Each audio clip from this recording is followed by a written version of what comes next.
Hello everyone, this is Prajwal Verma from MSCT aspirants. तो बहुत दिन से मैं वीडियो नहीं बना रहा था। इसका ये रीज़न था कि मैं अपना पहला शिप कर रहा था और मेरा पहला कॉन्ट्रैक्ट ख़त्म हो गया। अभी मैं 10-15 दिन पहले घर आया हूँ। 15 दिन भी नहीं, 8-10 दिन ही हुए हैं। और मैं ट्राई करूँगा कि यार वीडियोज़ आते रहें, कंसिस्टेंसी थोड़ी मेंटेन करूँ। अभी मैं कोलकाता आया हुआ हूँ अपने एडवांस कोर्सेज़ करने के लिए। मैंने अपने दोस्त से पूछा कहाँ रुकूँ, तो उसने वो सजेशन दिया कि मरीन क्लब में रुक जा। तो फिर मैं मरीन क्लब आ गया और आज के वीडियो में डिस्कस कर रहे होंगे मरीन क्लब कोलकाता के बारे में।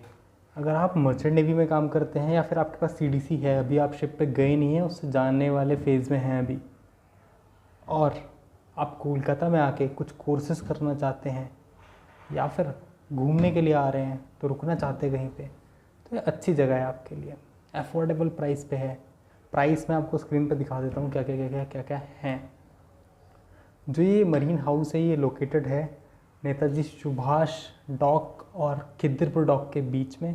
आईटीसी सिगरेट कंपनी पास ही में है यहाँ पे। जब आएंगे बस से तो उसको बोलिएगा बस वाले को कि आईटीसी सिगरेट कंपनी के पास उतार दे। वहाँ से 400 मीटर का रास्ता है पैदल, आप सीधा आ सकते हैं वहाँ से। तो मैं रिसर्च कर रहा था इस मरीन क्लब के बारे में और कि कब बना, कैसा है, कितने रूम्स हैं, क्योंकि पूरा तो देखा नहीं मैंने अभी। मेरे को भी कल ही आया हूँ, थका हूँ, तो देखा नहीं मैंने अभी। पर इनकी वेबसाइट पे काफ़ी सारी डिटेल्स दी हुई थी, कब फाउंड हुआ, कौन इसका चेयरमैन है, कैसे चलता है, क्या है इसका सीन, ठीक है।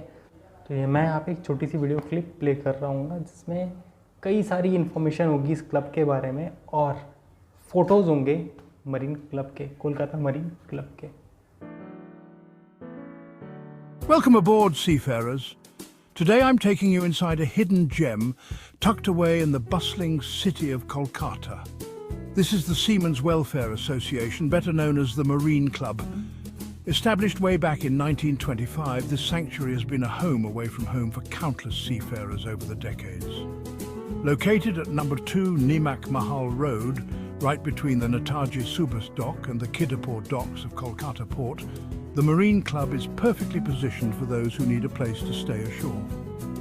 It's just a short ride from the main city area, only 4 to 5 kilometers away and well connected by road. This club isn't just any old lodging house, it's a non-profit organisation incorporated on December 16, 1931, under the Companies Act of 1913. The operations are overseen by a committee that includes members from the central and state government, the Maritime Union of India and the Chamber of Commerce.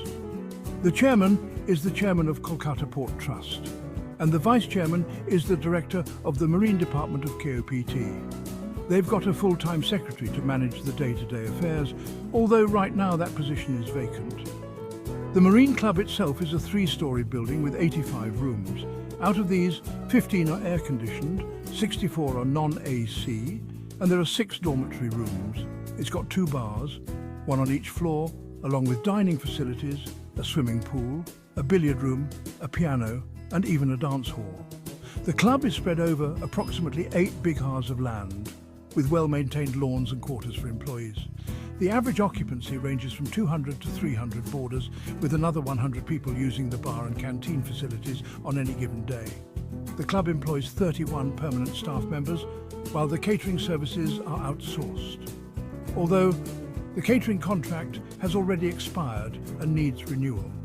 Security is also outsourced, ensuring the safety and well-being of all residents and visitors. Income for the Marine Club comes mainly from room rents, bar sales, the swimming pool, and hiring out the hall and garden for various events. The canteen facilities also bring in some revenue. Despite being fully operational, the club is currently managed by the staff themselves without a full-time secretary. Urgent repairs and renovations are needed to improve the facilities and offer even better amenities to the boarders. To up the game and provide top-notch services, the management is looking to outsource all its functions on a long-term basis. This step aims to elevate the standards of the club and make it an even more inviting spot for seafarers from around the globe. So, next time you're docking in Kolkata, remember the Marine Club. It's more than just a place to stay. It's a sanctuary, a community, and a home away from home for those who sail the high seas. Thanks for watching. If you enjoyed this deep dive into Kolkata's historic marine club, give this video a thumbs up and don't forget to जैसे कि आपने subscribe. पीछे देखा तो कई सारी चीज़ें बताई गई, जैसे यहाँ पे बहुत सारी चीज़ें, बार है यहाँ पे, तो एक्चुअली बार बंद हो चुका है अभी, इस टाइम प्रेजेंटली वर्किंग कंडीशन में नहीं है वो, उतनी अच्छी कंडीशन नहीं है इन बिल्डिंग्स की, क्योंकि ये अंग्रेज़ों के ज़माने के बने हुए हैं। पर कोलकाता बहुत महंगा शहर है, उस हिसाब से बहुत अफोर्डेबल प्राइस पे आपको स्टे करने की जगह मिल रही है। तो क्या ये वर्थ इट है यहाँ पे रुकना? जी हाँ, बिल्कुल वर्थ इट है रुकना। अगर आप अकेले हैं और थोड़े दिनों के लिए रुक रहे हैं, 15-20 दिन के लिए रुक रहे हैं, तो आपको ये सस्ता पड़ेगा। क्योंकि बाहर अगर आप रूम रेंट करने जाएंगे, अगर देखिए होटल में रुकेंगे तो वहाँ 700-800 रुपये, 1000 रुपये के आसपास एक दिन का पड़ेगा। पर आप रूम रेंट करने जाएंगे तो ब्रोकरेज चार्जेस लेगा 4-5 हज़ार रुपये, कुछ एडवांस लगेगा उस महीने का, बिजली का बिल लगेगा उस महीने का, और जो उस महीने की जो क्या बोलते हैं रेंट होती है वो तो देनी पड़ेगी आपको। तो काफ़ी सारी चीज़ें ऐड अप जाती हैं, एक महीने के हिसाब से बहुत एक्सपेंसिव हो जाता है वो, तो उससे सस्ता यहाँ पे पड़ेगा आपको।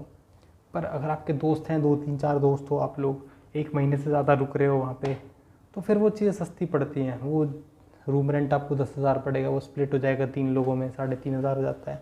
फिर खाने का राशन लेके आएंगे और एक काम वाली आंटी को रखेंगे जो खाना बनाएंगी आपका आके, तो सस्ता पड़ जाता है फिर वो कुल मिला के। ठीक है, अगर आप कम दिन के लिए आए हैं, अकेले हैं, तो यहाँ पे रुक सकते हैं, और कुछ ज़्यादा दिन के लिए आए और आपके दोस्त भी हैं साथ में, तो आप बाहर रुक सकते हैं, वो आपको सस्ता पड़ेगा। क्योंकि ये थोड़ा सा आउटर में पड़ता है यार, मार्केट यहाँ पे है नहीं, थोड़ा 500-600 मीटर दूर जाके होती है। वहाँ पे रहेंगे जहाँ पे फ्लैट्स वगैरह होते हैं, तो वो लोकेलिटी टाइप की होती है, वहाँ पे दुकानें होती हैं, राशन की, खाने पीने की व्यवस्था रहती है वहाँ पे ज़्यादा। यहाँ तो बिल्कुल इंडस्ट्रियल इलाका है ये, काफ़ी दूर चलने के बाद, 700-800 मीटर चलने के बाद दुकानें आती हैं। और वैसे जैसे रेजिडेंशियल एरिया में रहेंगे तो वहाँ पास में रहेंगी दुकानें थोड़ी आपके।